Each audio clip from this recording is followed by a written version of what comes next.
आज मैं माता लक्ष्मी जी की कहानी सुनाता हूँ।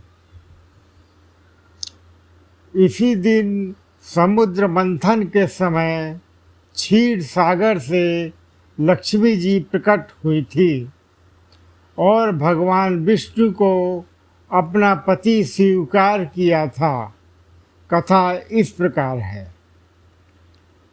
एक बार भगवान शंकर के अंशभूत महर्षि दुर्वासा पृथ्वी पर विचर रहे थे। घूमते घूमते वे एक मनोहर वन में गए। वहाँ एक विद्याधर सुंदरी हाथ में परिजात पुष्पों की माला लिए खड़ी थी। वह माला दिव्य पुरुषों की बनी थी, दिव्य पुष्पों की बनी थी। उसकी दिव्य गंध से समस्त वन प्रांत सुवासित हो रहा था। दुर्वासा ने विद्याधरी से वह मनोहर माला मांगी। विद्याधरी ने उन्हें आदर पूर्वक प्रणाम करके वह माला दे दी। माला लेकर उन्मत्त वेशधारी मुनि ने अपने मस्तक पर डाल ली और पुनः पृथ्वी पर भ्रमण करने लगे। इसी समय मुनि को देवराज इंद्र दिखाई दिए, जो मतवाले ऐरावत पर चढ़कर आ रहे थे। उनके साथ बहुत से देवता भी थे। मुनि के अपने मस्तक पर पड़ी माला उतार कर हाथ में ले ली। उसके ऊपर भंवरे गुजार कर रहे थे। जब देवराज समीप आए तो दुर्वासा ने पागलों की तरह वह माला उनके ऊपर फेंक दी। देवराज ने उसे ऐरावत के मस्तक पर डाल दिया। ऐरावत ने उसकी तीव्र गंध से आकर्षित हो सूंड से माला उतार ली और सूंघ कर पृथ्वी पर डाल दी। यह देख दुर्वासा क्रोध से जल उठे और देवराज इंद्र से इस प्रकार बोले, अरे ओ इंद्र, ऐश्वर्य के घमंड से तेरा हृदय दूषित हो गया है। तुझ पर जड़ता छा रही है। तभी तो मेरी दी हुई माला तो तूने आदर नहीं किया है। वह माला नहीं, श्री लक्ष्मी जी का धाम थी। माला लेकर तूने प्रणाम तक नहीं किया, इसलिए तेरे अधिकार में स्थित तीनों लोकों की लक्ष्मी शीघ्र ही अदृश्य हो जाएगी। यह शाप देकर देवराज इंद्र घबरा गए और तुरंत ही ऐरावत से उतर कर मुनि के चरणों में पड़ गए। उन्होंने दुर्वासा को प्रसन्न करने की लाख चेष्टाएं की, किंतु महर्षि टस से मस न हुए। उल्टे इंद्र को फटकार कर वहाँ से चल दिए। इंद्र भी ऐरावत पर सवार हो अमरावती को लौट गए। तब से तीनों लोगों की लक्ष्मी नष्ट हो गई। इस प्रकार त्रिलोकी के श्रीहीन एवं सत्य रहित हो जाने पर दानव व देवताओं पर चढ़ाई कर दी। दानवों ने देवताओं पर चढ़ाई कर दी। देवताओं में अब उत्साह कहाँ रह गया था। सबने हार मान ली। फिर सभी देवता ब्रह्मा जी की शरण में गए। ब्रह्मा जी ने उन्हें भगवान विष्णु की शरण में जाने की सलाह दी तथा सबके साथ वे स्वयं भी क्षीर सागर के उत्तर तट पर गए। वहाँ पहुंचकर ब्रह्मा आदि देवताओं ने बड़ी शक्ति से भगवान विष्णु का स्वागत किया। भगवान प्रसन्न होकर देवताओं के सम्मुख प्रकट हुए।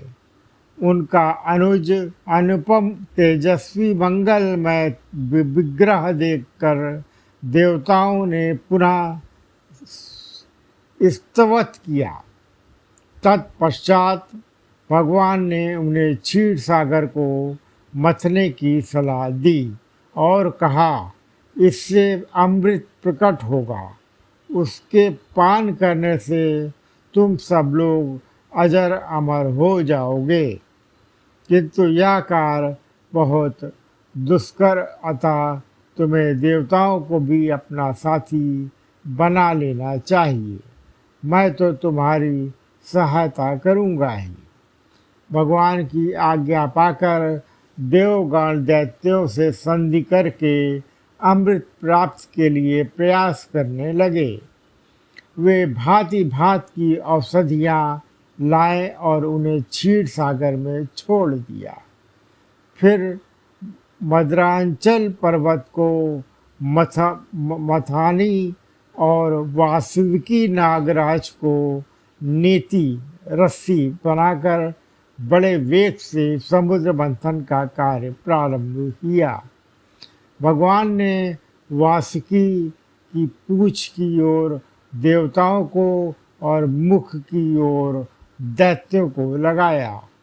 मंथन करते समय वासुकी की निशांगनी से झुलसकर सभी दैत्य निस्तेज हो गए और उसी निश्वास वायु से विक्षिप्त होकर बादल वासुकी की पूंछ की ओर बरसते थे, जिससे देवताओं की शक्ति बढ़ती गई। भक्त वत्सल भगवान विष्णु स्वयं कच्छप रूप में धारण कर क्षीर सागर में घूमते हुए मद्राचल के आधार बने हुए थे। वे ही एक रूप से देवताओं में और एक रूप से दैत्यों में मिलकर नागराज को खींचने में भी सहायता देते थे तथा एक अन्य विशाल रूप से जो देवताओं और दैत्यों को दिखाई नहीं देता था, उन्होंने मद्रांचल को ऊपर से दबा रखा था। इसके साथ ही वे नागराज वासुकी में भी बल का संचार करते थे और देवताओं की भी शक्ति बढ़ा रहे थे। इस प्रकार मंथन करने पर क्षीर सागर से क्रमशः कामधेनु, वारुणी देवी, कल्पवृक्ष और अप्सराएं प्रकट हुईं। इसके बाद चंद्रमा निकले, जिन्हें महादेव जी ने मस्तक पर धारण किया। फिर विष प्रकट हुआ, जिसे नागों ने चाट लिया। तदअंत अमृत का कलश हाथ में लिए धन्वंतरी का प्रादुर्भाव हुआ। इससे देवताओं और दानवों को भी बड़ी प्रसन्नता हुई। सबके अंत में क्षीर समुद्र से भगवती लक्ष्मी देवी प्रकट हुई। वे खिले हुए कमल के आसन पर विराजमान थीं। उनके अंगों की दिव्य कांति सब ओर प्रकाशित हो रही थी। उनके हाथ में कमल शोभा पा रहा था। उनका दर्शन कर देवता और महर्षिगण प्रसन्न हो गए। उन्होंने वैदिक श्री सूक्त का पाठ करके लक्ष्मी देवी का स्तवन करके दिव्य वस्त्र आभूषण अर्पित किए। वे उन दिव्य वस्त्र आभूषणों से विभूषित होकर सबके देखते देखते अपने सनातन स्वामी श्री विष्णु भगवान के वक्ष स्थल में चली गई। भगवान को लक्ष्मी जी के साथ देखकर देवता प्रसन्न हो गए। दैत्यों को बड़ी निराशा हुई।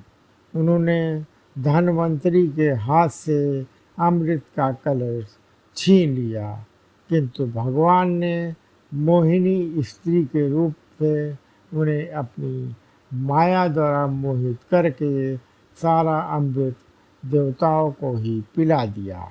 तदंतर इंद्र ने बड़ी विनय और सब भक्ति के साथ श्री लक्ष्मी जी ने देवताओं को मनोवांछित वरदान दिया। ये थी महालक्ष्मी माता श्री लक्ष्मी जी का वर्णन। उन्हें कैसे प्राप्त किया गया समुद्र मंथन में। धन्यवाद।